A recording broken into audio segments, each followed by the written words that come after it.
তৰফৰ পৰা আৰু আমাৰ প্ৰগতিশীল নাৰী সন্থাৰ সহযোগত এই কাৰ্যসূচী হৈছে যে হিমন্ত বিশ্ব শৰ্মা ডাঙৰীয়াই যি মাইক্ৰ' ফাইনেন্সৰ ঋণ ৰেহাই কৰিম বুলি কৈছিল আৰু তিনিটা কেটেগৰীত যি মানুহ বিভক্ত কৰিছিল এতিয়া এই তিনিটা কেটেগৰীৰ শ্ৰেণী 3 তেওঁলোকে কোৱা মতে শ্ৰেণী 3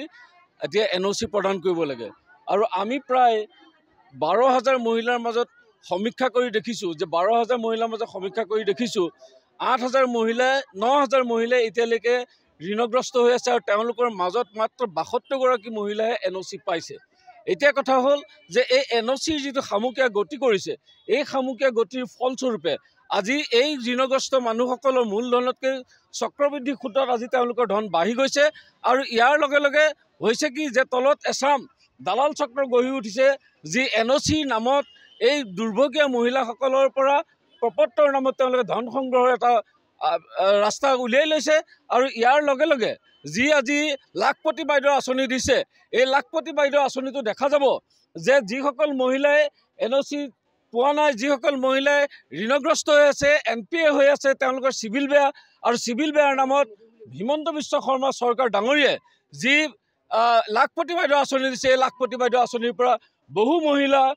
বঞ্চিত হোৱাৰ সম্ভাৱনা আছে সেয়া আজি আমি চৰকাৰৰ ওচৰত দাবী উঠাব বিচাৰিছোঁ যে এই ঋণগ্ৰস্ত মহিলাসকলৰ NPA উঠাই ল'ব লাগে চিভিল ভাল কৰিব লাগে আৰু তেওঁলোকৰ কোনোৱে যাতে চিভিল বেয়াৰ নামত লাখপতি বাইদেউৰ আঁচনিৰ পৰা যাতে তেওঁলোক বঞ্চিত হ'ব নোৱাৰে এই দাবী উত্থাপন কৰাৰ লগে লগে তেওঁলোকে মাইক্ৰ' ফাইনেন্সৰ যি এখন 2021 চনত আইন প্ৰৱৰ্তন কৰিছিল এই আইনখন ৰূপায়ণ কৰিব লাগে আৰু ইতিমধ্যে আপোনালোক জনাব বিচাৰিছোঁ যে এই মানুহখিনি ঋণমুক্ত কৰিবৰ কাৰণে অসম চৰকাৰে কৈছিল যে 12,500 কোটি টকাৰ প্ৰয়োজন আছে কিন্তু আজি তৃতীয়খন বাজেটত দেখা গ'ল যে সৰ্বমুঠতে তৃতীয়খন বাজেটত তেওঁলোকে 3,000 কোটি টকাও এতিয়ালৈকে আবণ্টন অনুমোদন কৰিব পৰা নাই এনে ক্ষেত্ৰত হিমন্ত বিশ্ব চৰকাৰে তাৎক্ষণিকভাৱে ঘোষণা কৰক যে এই মানুহবিলাকৰ চিভিল ভাল হৈ গৈছে তেওঁলোকে লাখপতি আঁচনি পাব আৰু অন্যথা আমি ইয়াৰ বিৰুদ্ধে ৰাজ্যজোৰা আৰু ডাঙৰ প্ৰতিবাদ গঢ়িবলৈ বাধ্য হ'ম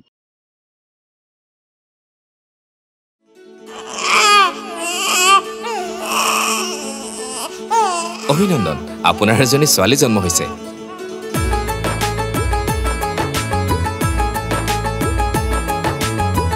লাহি পাহিয়ে